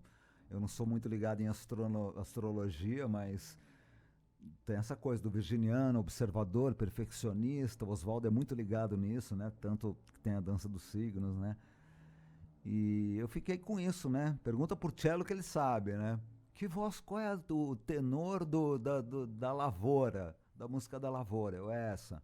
Qual é o soprano da música tal? É essa. E até hoje eu sei todas as vozes de todas as músicas. Então, quando vai chegar nessa época de ensinar as músicas pro elenco, o Detão me chama, eu vou lá, faço essa direção ali musical e tal. E nada, você piscou, tá aí, 30 anos. Esse ano a gente vai comemorar 30 anos de noturno, cara. Uma loucura. E tem vídeo de vocês cantando no Jô Soares, não sei se você já viu. Tem, cara, que é Você uma... coloca noturno no YouTube, aí tem vocês lá no Jô Soares 11h30 ainda, né? Vocês cantando de Cristal, né? O Cristal, Oswaldo no piano. que foi meio que uma virada no noturno ali. O que aconteceu? O Oswaldo voltou em 97 e resolveu colocar 2 músicas novas na peça, 2 cenas novas que não tinham até então, que foi o Cristal e o Espelho das Águas. E nessa época a gente gravou a primeira trilha do Noturno, que é uma trilhazinha clássica, que foi o primeiro CD, né, que a gente gravou. A gente já tinha feito uma trilha em fita cassete, Nossa. em 93, se eu não me engano. Falando aí, em trilha, não te cortando, meu sim. pai tem um LP da Dança dos Signos. Ah, essa é a raridade. Ele tem um LP. Essa é a raridade, cara. Se ele vender, aí ele vai pegar uns duzentinhos. Pô, vamos vender então. Não vende não, cara, porque é linda essa trilha também. E aí, cara, a gente resolveu fazer o CD. E aí a música de divulgação virou o Cristal. E aí a gente começou a fazer alguns programas, né? E o maior deles na época foi o Jô. Aí falou, vamos no Jô. Falei, caramba, meu. E o Oswaldo tocando com banda ao vivo. Geralmente, às vezes a gente fazia dublando um programa ou outro. Mas nesse não, o Oswaldão ia estar lá também, porque ele foi o entrevistado, né? E aí tinha uma formação maravilhosa aqui nesse time. Era eu, a Tânia Maia, a Débora Reis e o Eduardo Costa, né? Que Eduardo Canto, depois ele adotou esse nome artístico, né? Marcinho Guimarães tocando também com a gente no teclado. E a gente cantou o Cristal e foi linda, né? Aí até que o Jô fala no fim, o Marcelo Palma parece o Cello Palma parece o Oswaldo mais jovem, né? Eu lembrava ainda mesmo. Tava um pouquinho mais cabeludo, né? Tava barbudo, lógico, né? E fazia um pouco essa comparação entre eu e o Oswaldo. E foi maravilhoso, cara. A história do Noturno é uma história muito bonita, cara. A gente deveria ter feito para mim já um documentário, principalmente agora, que vai ter a montagem de 30 anos. Mas é uma coisa que a gente não parou até hoje, porque é tanto material, tantas imagens, tanta coisa para juntar de depoimentos e tudo mais. É uma coisa que eu pessoalmente tenho vontade de fazer. Eu acho que um dia eu vou encarar essa tarefa e vou fazer um documentário contando não só a história do Noturno, mas principalmente focado no Noturno, mas também contando um pouco da história dos menestréis aqui em São Paulo. Cello, falando em música, a gente tem um quadro aqui. Sim. Que eu trago discos, CDs da minha casa, e você tem que falar o que você acha, qual a sua história com esse disco. Ok. Tá? Eu espero que você não se decepcione. Ok, não vou. Esse daqui, começando com Please Please Me, o primeiraço dos Beatles, né? Cara... Você gosta dessa banda? Eu gosto, cara. Um pouquinho, né? Você também, Essa banda é boa, na sua opinião? Cara, não foi o meu primeiro disco. Como eu te disse aqui antes, o meu primeiro disco foi o Help. Eu me lembro principalmente dessa imagem por conta daquela coletânea clássica, né? Das duas, né? Que tem a vermelha e a azul, que acho que a vermelha é essa e a azul já eles ali no final dos anos 60, né? Na época do Let It Be. Mas isso aqui, cara... E eu conheci primeiro a coletânea. Então aquela coletânea é tão boa, cara. É tão espetacular. Um álbum duplo que só tem pedrada atrás de pedrada, atrás de pedrada. Então eu relaciono essa foto muito àquela coletânea. Depois, é claro, eu comprei eu tenho a coleção inteira, obviamente, né? E aí você vê, mesmo as que você não conhece, que não eram os grandes sucessos, são grandes músicas. Do You Want to Know a Secret, né? There's a Place e tudo aqui. E fala, meu Deus, né? No começo eles ainda faziam muitos covers, né? Mas tem muito cover. Tem muito cover, nos dois primeiros principalmente, né? Aí quando eu comprei o Help, né? Que eu falei, era só Lennon e McCartney, né, cara? Eu pirei tanto com esse disco, cara, porque eu acho que até hoje, se eu coloco pra escutar, é aquela coisa, principalmente do vinil, né? Você já sabe a música, você já ouve a intro da próxima música antes dela começar, sim, né? No tom, né? Você já ouve a música no tom certo. Só quem entende sabe o que tá falando, né? Exatamente, cara. Ó, eu me arrepio, cara. É uma banda que até hoje me emociona muito. O Help, então, é seu disco favorito dos Beatles? Pro coração, sim. É um disco maravilhoso, cara. Mas quando eu vejo também o Revolver. O álbum branco, né? O álbum branco, o Abbey Rubber Soul, Road, né? o Rubber Soul, você fala... Porra, não tem como. Não tem como, escolher um principalmente ali favorito. do Help pra frente. O Rubber Soul acho que é de antes do Help, se eu não me engano. Ó, né? eu não sou muito fã do Magical Mystery Tour. Esse também não. Eu Esse não eu gosto também muito não do sei. filme também. É. Acho meio estranho aquele Esse e filme. o Yellow Submarine É. tem as duas, É. 3 músicas ali que você fala, ok. Mais um Sgt. Peppers, Nossa, né, cara? Sgt. Peppers, Quando né? você pensa, cara, no Sgt. Peppers, eles deixaram de fora Strawberry Fields Forever e Penny Lane, que foram lançadas como single. Sim. Então imagina essas 2 músicas fora Não- do disco. E mesmo assim ser um disco perfeito, considerado um dos melhores da história, né, do rock and roll. Aí mas o Help é o do coração, porque foi o primeiro e era aquela coisa, eu ficava ali, tocava o disco e eu ficava olhando a E capa. lendo o encarte, né? O Lendo prazer de ler um encarte, né? Deixa eu ver se eu perdi alguma coisa, É. né? E era isso, cara. Só que essa coisa dos primeiros discos é isso, né, cara? Você fica admirando aquilo e cuida com carinho. Eu tenho discos que eu tenho há mais de 30 anos que estão super bem cuidados até hoje. Porque pra mim era isso, era o que eu tinha de mais precioso, sabe? E os Beatles é basicamente isso, cara. Essa imagem me lembra principalmente aquela coletânea e o começo da minha história de amor com essa banda que nunca passou, assim, nunca vai acabar. Qual é teu Beatle favorito? Vai, responde, vai. Agora. Meu Deus. O Paul é um gênio o Paul. maravilhoso, cara. É um gênio maravilhoso. E o Lennon, cara... Eu fico na junção da dupla, cara. Na dupla, cara. Não posso escolher um. Você lembra quando o John Lennon morreu? Lógico, cara. Apesar de eu ser um moleque, lógico que não me impactou da maneira... Eu tinha 12 anos em você era bem 80, né? novo, Eu tinha 12 anos, cara. Mas eu lembro, na época que se falou tudo, assim, foi me impactar muito tempo depois. Quando eu conheci realmente toda a história, né? Eu falo, meu Deus, cara. Que nem o Beto Guedes diz, né? Como pode um simples canalha matar o Como rei em menos de um segundo, cara, né? como pode, cara, acontecer uma tragédia dessa com alguém tão genial, cara, dessa maneira tão cruel, na frente da Yoko ali, Na frente de casa, né? na frente de casa, e aí você vê depois aquela foto de algumas horas antes, com ele o assassino. o cara assinando É. o disco pra ele. Eu não cara. consigo ver aquela foto. Eu não consigo ver aquela Se eu foto. pudesse estar ali pra pegar esse cara, bicho, não, um pouco antes dele fazer essa tragédia, cara. É muito triste. É né? muito triste. Como Até o hoje Lennon morreu, né? eu vejo documentários, é uma coisa que você parece não é possível, cara, porque esse cara tinha que estar aqui até hoje. Imagina a relevância de um John Lennon no mundo de hoje, né, cara? Precisava muito. Né? Se ele é tão relevante até hoje, imagina o que ele teria a dizer sobre o mundo de hoje, né, cara? Certamente seria coisas geniais. Mas temos Paul McCartney vivo. Paul McCartney, cara, pra você Já ter viu uma quantos ideia, shows do Paul? 7. 7. Que se puder viver mais 7 ainda, né? 7, cara, e não vou perder se ele vier de novo, cara. Eu tava É maravilhoso, no né? primeiríssimo, eu tava lá no Maracanã. Foi um clássico aquele show. Foi histórico, um clássico, foi histórico. Eu não podia acreditar que eu tava vendo um Beatle na minha frente. Não foi minha primeira vez no Rio. Eu já tinha visto o primeiro Rock in Rio e o segundo. Mas assim, eu não conseguia acreditar. Eu falei, não é possível que eu tô vendo Paul McCartney na minha frente, assim. E foi, claro, eu tenho um ingresso até hoje. Eu coleciono muitos ingressos, né? Eu tenho uma pilha gigantesca, eu sou um rato de shows, eu vi coisas maravilhosas, assim, gastei boa parte do dinheiro que eu ganhei na vida com isso e continuo gastando. Hoje é ridículo os preços que você paga.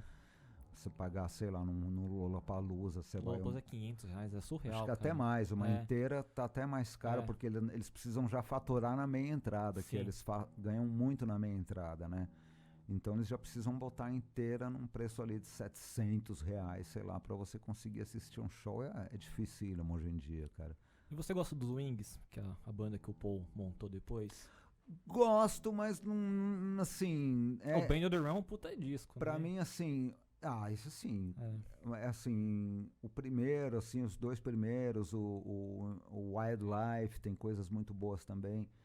Mas esses aí, a carreira solo do Paul, eu considero por faixas. Sim, é. Você escolhe 2, 3 músicas ali. O Flaming Pie, que é dele ali já do final dos anos 90, é um disco que eu amo, assim. Sim. É um disco maravilhoso. Mas, no geral, tanto ele quanto os outros Beatles, você escolhe aquelas 2, 3 ali de cada disco, pra mim, pelo menos. Eu não consigo muito ouvir um disco inteiro dessa fase solo deles. All Things Must Pass, do George, né? é um maravilhoso. Imagine e tal. Mas, pra mim, depois que eles se separaram, são isso. São faixas específicas. E não só hits. Eu gosto de coisa Um lá lado do B B também. também. Mas, assim, eles deu uma caidinha, assim, você via que a unidade ali da banda era algo fora Mágico, do comum. né? Era mágico, era fora do comum. Temos outra banda também. Ah, isso aí tem uma história boa. Rolling Stones Voodoo Loud, de 94, né? Sim. Ano que eu nasci. E foi a primeira vez que eu vi os Stones. Pacaembu. No Pacaembu. Que eu também não conseguia acreditar. Porque os Stones, eles vieram bem depois dos Beatles pra mim. Era uma banda que eu curtia, mas que eu basicamente conhecia os hits ali que surgiam. Não comprava discos dos Stones. Eu ouvia, no máximo devia ter uma coletânea, assim. E eu comecei a ouvir os Stones depois ali dos Menestréis, que eu comecei a absorver melhor, principalmente os discos, até a entrada do Ronnie Wood ali, que foi aquelas coisas com Brian Jones, aquela coisa blues dos Stones, Caramba, cara, tá me fugindo agora o nome dos discos. O da calça, Sim, enfim. sim, Stick Fingers, né? Exatamente. Stick Fingers, enfim, esses discos clássicos dos Stones ali entre 67 e 72, 73 ali, até a morte do Brian Jones. Tem tanta coisa boa ali. Você prefere a fase mais blues ou a fase mais pop dos Stones? A fase mais blues, certamente. Os covers que eles fizeram de Robert Johnson e de outras coisas ali, de Muddy Waters. E as músicas dos Stones dessa fase, que é uma pegada meio country blues ali, que eles faziam: Oh, doctor, please help me, I'm damaged. Eu adoro isso, cara. Esses discos pra mim são clássicos que eu escuto até hoje, assim, e amo. E aí, quando veio a notícia Stones do Brasil, eu falei, eu enlouqueci. Foram 3 dias no Pacaembu, eu comprei pros 2 primeiros. E no primeiro, cara, choveu pra caralho. caiu um temporal, famosa, caiu um temporal que virou um poço de lama o Pacaembu. Assim, a galera começou a se proteger com o que tinha tal, e tapumes e tal. A Rita Lee não tocou esse dia, né? Ou foi o Barão que não conseguiram tocar por causa da chuva. Eu acho que a Rita Lee cancelou um dos dias e eles tinham colocado... Ah, não, isso foi no Rock in Rio, que eles cancelaram o Spin Doctors, que tinham apedrejado os caras no primeiro show. E por motivos de força maior, vamos cancelar hoje Spin Doctors. A galera... E aí os Stones, cara, caiu esse toró. E aí um pouco antes, e a turnê ainda tinha esse nome, né? Voodoo Lounge. E aí um pouco antes dos Stones entrarem, eu acho que a chuva parou. E dali a pouco começa. Apagam as luzes e começa. E eles abriram com uma música que foi uma pegada Not meio Far assim. Away, né? Que é um Buddy Holly, né? E foi meio assim que não foi assim, baixou um pouco a bola. A gente esperava algo assim, uau! E ele entrou numa pegada meio mais menorzinha ali, a gente, ok, vamos aí, Stones, né? Acabou essa música, o Keith Richards puxou um Tumbling Dice, aí você viu, cara. Aí arrepia tudo, cara. Eu lembro dessas coisas, me arrepio todo. O estádio vai abaixo, né? Veio abaixo, cara. Todo mundo pulando. Você vê que o Mick Jagger ali, acostumadíssimo com isso. O Brasil tem uma coisa com show que é diferente, cara. Eu vejo shows internacionais, você vê a reação da plateia, por mais que eles estejam empolgados. O brasileiro é mais fervoroso, né? Eles estão mais acostumados, né? É mais da casa pra eles, é uma coisa que já tá mais ali há tanto tempo, que é mais fácil de ver e tal. Brasil, né, cara, uma banda do tamanho dos Stones, esperando há 30 anos pela vinda da banda, quando começou o Tumbling Dice, bicho, esquece, que chuva o quê, meu irmão? Vamos aí, que é rock and roll, sabe? E aí foi o show inteiro, cara, clássico atrás de clássico, e o Keith Richards maravilhoso, né, cara? Você vê aquele cara no palco... Um cigarro atrás do outro. Cigarro atrás do outro, Ron Wood, aqueles caras com aquela pegada rock and roll, Charlie Watts, um lorde, né, um lorde bicho? inglês, né? Um lorde, só faltava ele tomar chá durante o show, né, cara? Aquela classe, aquela bateria econômica que tem a cara dele, né, cara? Impressionante. Que perda triste, né, cara? Nossa, isso aí foi uma paulada, né, cara?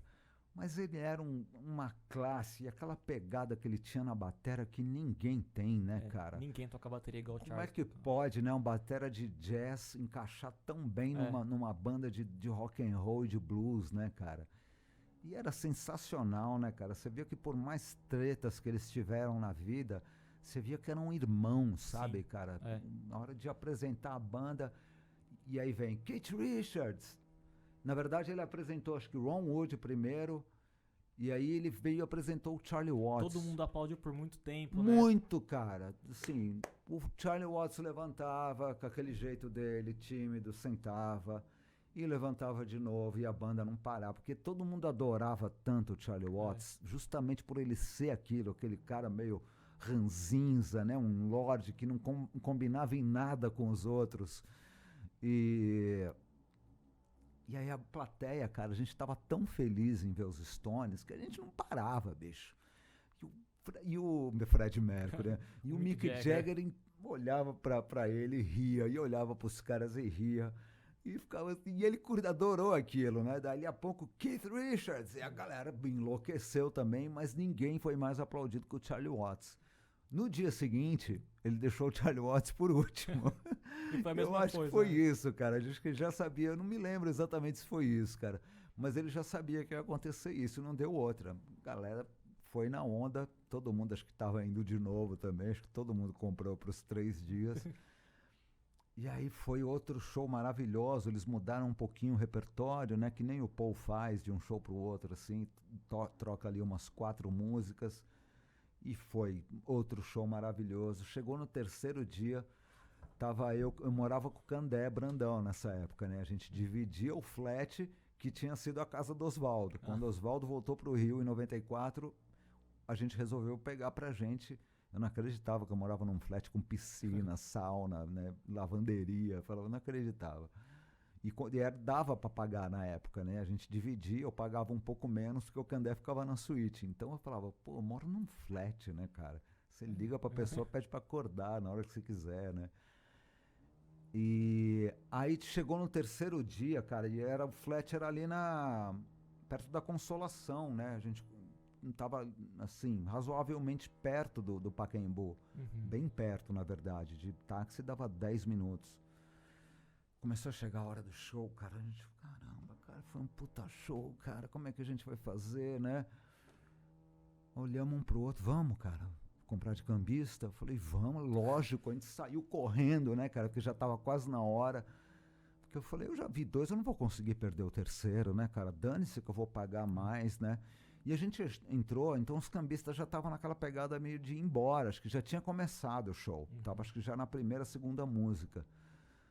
E aí a gente comprou meio que barato o ingresso, assim, né? 2 ingressos pra pista e corremos, cara. E entramos como se fosse o primeiro dia. Assim, conseguiu achar o cambista pra comprar. Começamos a achar, sempre acha ali um ou outro que ainda tem, né? Umas torcendo pra não ser ingresso falso.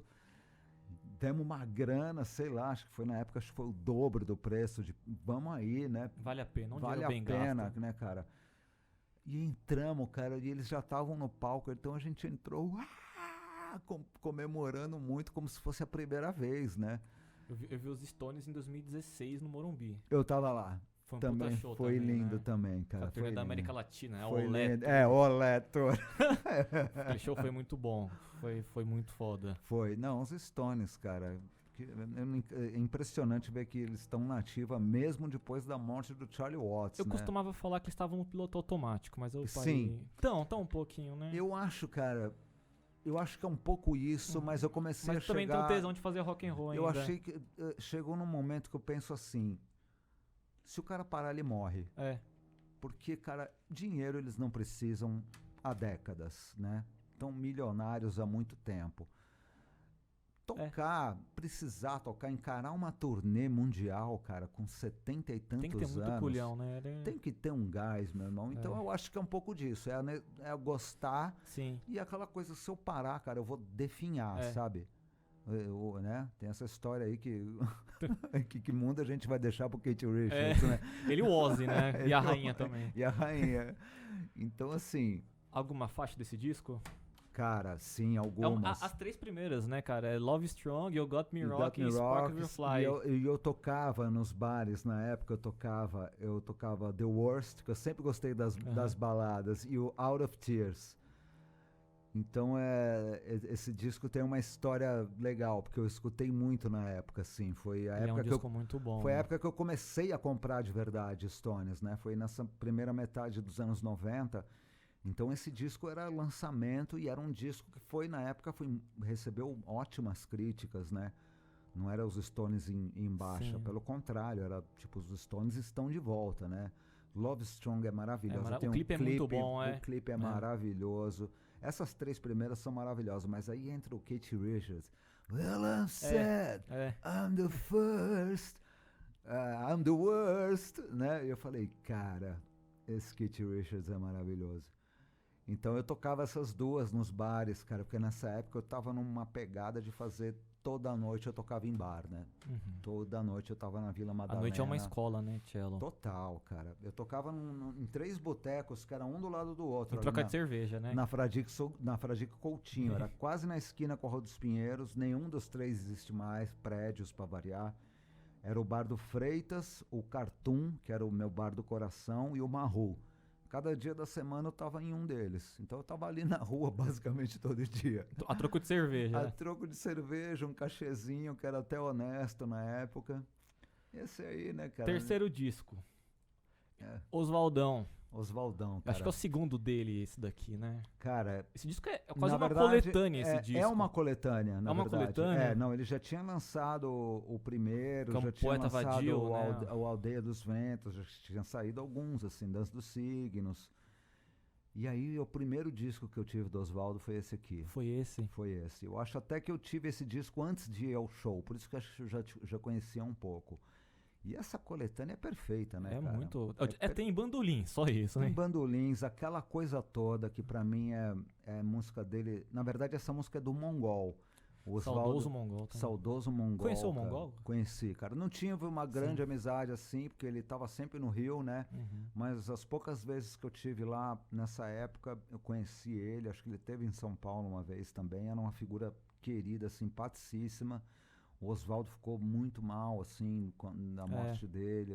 O primeiro show que eu vi dele esse ano, ele dedicou essa música pro Mongol.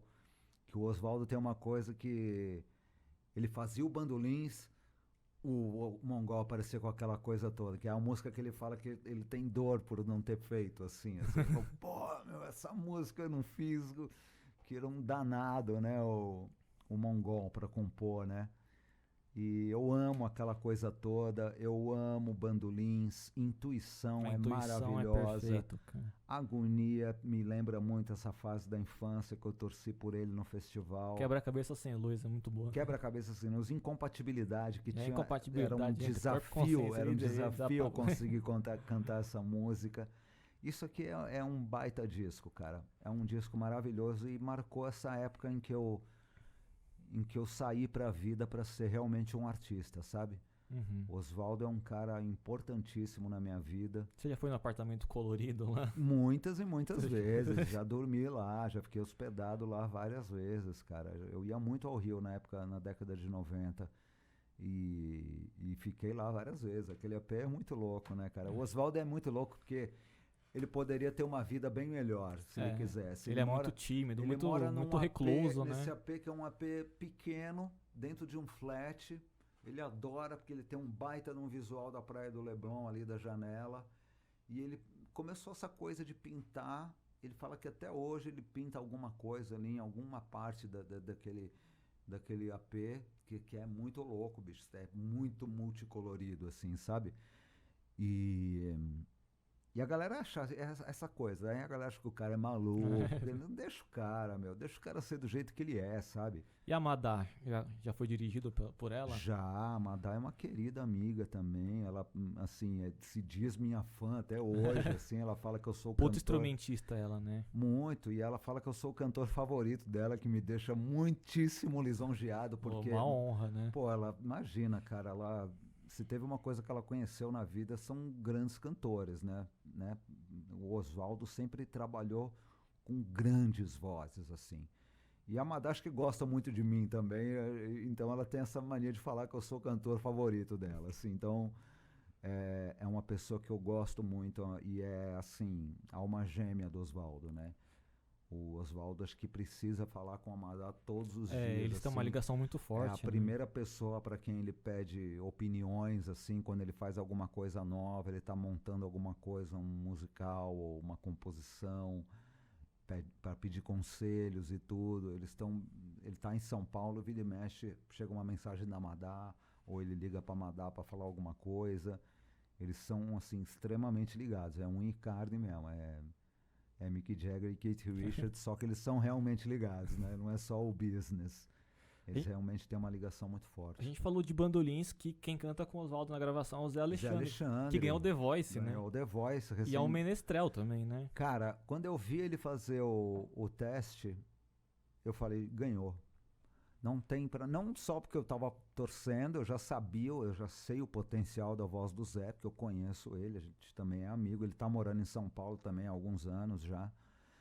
E foi menestrel da primeiríssima fase ali do Oswaldo. Menestrel raiz, né? Menestrel raiz, quando o Oswaldo era moleque. Eles conheceram, acho que na adolescência. Ele conheceu o Oswaldo, acho que aos 17, por aí. E fizeram peças lá em Brasília, no Rio, tal, com Mongol, Madá, Detão, aquela fase inicial mesmo das primeiras peças. E é um querido também, é uma figura. E como canta, cara? Canta muito, é. Quando eu vi ele fazer o teste do The Voice, eu já falei, ganhou. Porque a maioria da galera que eu senti que foi ao The Voice é uma galera que já cantou muito na vida, mas que estava sem cantar há muito tempo. O Zé tá na ativa. E o Zé tá na ativa, cara, com a voz em forma. Ele tem uma potência, cara, e uma precisão ali, uma afinação. Que quando ele fez o teste nas cegas ali, eu já falei, não tem pra ninguém. E não deu outra, e foi merecidíssimo, na minha opinião. E... para ele foi bom, que deu um up na carreira. Deu um up na carreira, acho que ele conseguiu assim começar já a descolar uns outros lugares para tocar. A gente tá sempre na luta, né, cara? A gente tá sempre na luta. Alguma faixa desse disco? Daqui? É, todas. Nossa, cara, muitas. Só não tem Léo e Bia. Se tivesse Léo e Bia, seria, né? É verdade, Léo e Bia é maravilhosa. Eu vou ficar com aquela coisa toda, porque essa música bate tanto em mim até hoje, cara. Quando eu vi o Oswaldo tocar agora, fazia 2 anos que eu já não encontrava o Oswaldo, por conta da pandemia, né? Ele fez um show há uns 3, 4 meses atrás, se não me engano. E foi tão bonito, cara. Bateu tanto a hora que ele cantou essa música. Olhe bem nos meus olhos, olhe bem pra você. O fato é que a gente perdeu toda aquela magia. É uma união perfeita da parceria dele com o Mongol. Né? Porque é uma letra, uma melodia espetacular. E a interpretação do Oswaldo é aquele carimbo, tipo, de selo de qualidade na coisa, né? O Oswaldo essa coisa dessa coisa Oswaldo é um artista, cara. Dessa fama do maluco, do chato, é uma bobagem. As pessoas têm que parar para colocar o Oswaldo como um dos melhores cantores do Brasil. Você vai até hoje num show do Oswaldo, ele tá com a voz perfeita, cara. Ele canta assim músicas, ele vai na nota perfeito, ele é um grande instrumentista, ele toca um violão lindo, cara. Você ouve um show acústico do Oswaldo, ele toca um violão lindo, ele é um grande compositor. Ele tem uma carreira de quase 50 anos, uma discografia gigantesca, ele não para de criar até hoje. Fez musicais, fez filmes, fez de tudo, mas quando você para focar na música, você vê que tem um trabalho aí que é uma obra que na minha opinião, merece Ser mais valorizado. mais Né? valorizada, cara, com certeza. Ele tem uma base de fãs muito fiel, assim, muito fiel. Os fãs dele são realmente muito fiéis, gente que acompanha ele há décadas e ele conquista novos fãs até hoje. E como é ser dirigido por ele, cara? Ele é. Você falou um demais. pouquinho aqui, mas ele dá esporro, ele é legal, ele briga. Muito, É. cara, muito. Mas é bem Principalmente exigente, né? Como você falou. muito exigente e principalmente assim, nessa época ali no começo dos anos 90, a gente tomou muita bronca dele, cara. Muita bronca, mas é assim, nada de ser humilhante. Sim. Assim, também não chega, não era aquele cara que humilha a pessoa, mas ele era enérgico, sabe? Com atrasos, com erros que ele considerava bobos, assim, com desatenção. E ali não tinha medo de apontar os erros, não. Sim, é. E ele era bastante enérgico durante os ensaios. Ele tem uma música aqui, já um pouco mais atual, que eu acho que tá no Vale Encantado, não sei, que é Sem Mandamentos. Essa música é muito linda, cara. É linda mesmo, cara. É uma música, a lista. Você fez a peça da lista, não fez? Fiz. Foi uma montagem que a gente fez no Tom Brasil. Era meio que uma montagem show do Oswaldo, né? Ele tava no palco com a banda e tinha ali esses 6 personagens, era pouquíssima gente no elenco. Tinha até a Maiara Magre, né? Que era uma atriz que fez muita novela aí nos anos 80, né? E tinha esse elenco com 6 pessoas. Eu era o... Caramba, cara, tá me dando um branco de nomes ultimamente, a idade chegando. Era um personagem, né? Fazia um personagem que era um professor, né? Que também curtia ópera, mas também curtia blues. E aí eu que aparecia, né? Umas horas treinando ópera, assim. E aí numa hora eu cantava um John Lee Hooker ali, o Muddy Waters cantava Hoochie Coochie Man, que era um número que eu adorava na peça. E aí a gente fez uma temporada no Tom Brasil e uma temporada no Canecão, lá no Rio. Nossa, saudoso Canecão. Saudoso Canecão. Eu também não pude acreditar que eu tava fazendo coisa ali dentro, porque todos os gigantes, né, da MPB tocaram ali. Ou então, ó, quando o Oswaldão estiver aqui em São Paulo, gente, o Cello vai fazer a ponte pra ele vir pra cá. Claro. Tá? Vou tentar, cara. O Oswaldo, se ele aparecer, você vai se divertir muito, cara. Ele tem uma agenda apertada quando ele vem, mas eu vou sugerir sim, com certeza. Tchelão, estamos chegando ao fim. Foi um papo muito foda, de verdade. A gente ficava conversando por muito mais tempo. Claro. Aqui, que os nossos assuntos batem aqui, né? Claro. E, cara, se divulga o que você tá fazendo atualmente, projetos, suas redes sociais. Se divulga, o momento agora é pra vocês divulgar, cara. Bom, em primeiro lugar, agradecer esse convite. Eu achei legal pra caramba. Eu tava afim também de falar um pouco. A gente ficou tão preso, né, durante essa pandemia, que você quer ainda sair. Ainda estamos, né? Ainda com todo cuidado aí e tal. Estamos ensaiando lá, todo mundo de máscara pra Mansão de Higiene 2. Então eu agradeço muito esse convite, porque foi bom falar de tanta coisa, tantas lembranças boas, assim, que vão ficar aí registradas agora para quem quiser assistir. Minhas filhas já estão ansiosas para ver o programa amanhã. Hoje? Ah, é hoje? É hoje, desculpa, para ver o programa hoje, gente. Eu tô viajando aqui, eu tô meio perdido hoje. Bom, divulgando, para quem quiser o meu Instagram é o @tcpalma, que é a rede social que basicamente eu tenho usado mais. Eu tenho minha página também no Facebook, ali, Cello Palma. E eu tenho assim, uma banda que é o Ladies and Tramps, que é uma banda que a gente está fazendo para eventos, que foi formada pelo Ian Montenegro, que é sobrinho do Oswaldo, filho do Deto, e é um grande pianista. E ele teve essa ideia, em 2018, de juntar um cantor e 2 cantoras, que sou eu, mais a Rai, mais a Laís Yasmin, e para tocar em eventos, basicamente, né? Aquela coisa que é mais vendida mesmo, para a gente ter um cachê certo e tal. Casamentos, eventos corporativos, festas e tal. Então a gente montou essa banda com o Ian no piano e as 3 vozes, e o nosso repertório basicamente é de clássicos da música internacional, dos anos 50, principalmente até os anos 90, mas a gente também toca coisas mais recentes, atuais, né? atuais também. mas a nossa praia é mais os clássicos. Eles têm outras formações e você pode ver esse trabalho também no Instagram. O nome da produtora é @gama.musical, é o Instagram. Porque a banda é o Ladies and Tramps, mas a produtora, né, é a Gama Musical, que você vai lá, a gente oferece soluções para o seu evento. Então você tem um evento, não sabe exatamente o que quer de música, a Gama Musical resolve para você. Então se você falar que quer só música atual, pop atual, vai uma certa formação. Se você quer falar que vai os clássicos, aí vai a formação comigo e as meninas. Se você quer um batidão, eles têm a formação também com 4 cantores e mais músicas para dançar mesmo. Se você quer voz, piano e violoncelo, a gente também faz. Enfim, são soluções musicais para o seu evento. Então, quem quiser conhecer esse trabalho, que é muito legal também, é o @gama.musical.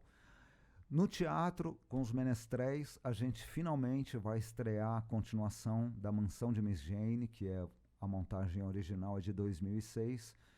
E agora, muitos anos, 16 anos depois, na verdade o roteiro começou a ser escrito em 2018, né? A gente começou a se reunir em 2018 e a ideia era começar a estreia no primeiro semestre de 2020. Mas não deu. Quando né? a gente começou a ensaiar, fizemos 2 ensaios, veio a pandemia, tudo parou.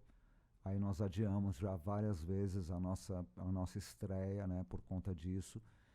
E agora finalmente a gente vai fazer uma apresentação dia 27 de março no Teatro Gamaro.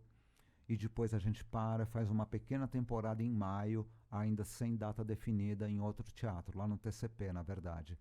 Então, para quem quiser acompanhar o trabalho dos Menestréis, é só entrar no Instagram, @menestréisoficina.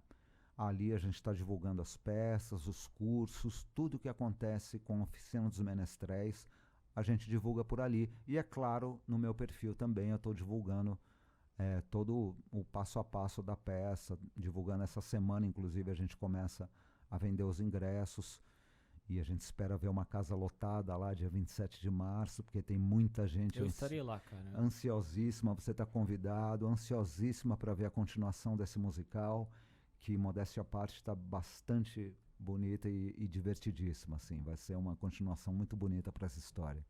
Tchelo, valeu, cara. Obrigado, André. Gostei muito do papo. Também, adorei. Então é isso, gente. Gostou? Se inscreva no canal, deixem o seu like, que é muito importante. Ative as notificações, clica no sininho aqui. E quer colaborar com o canal? O link do Pix está aqui embaixo. Colabore, Ajuda, gente. Por favor, é muito importante ajudar. É isso aí. E é isso. Até semana que vem. Falou, valeu. Valeu. Tchau.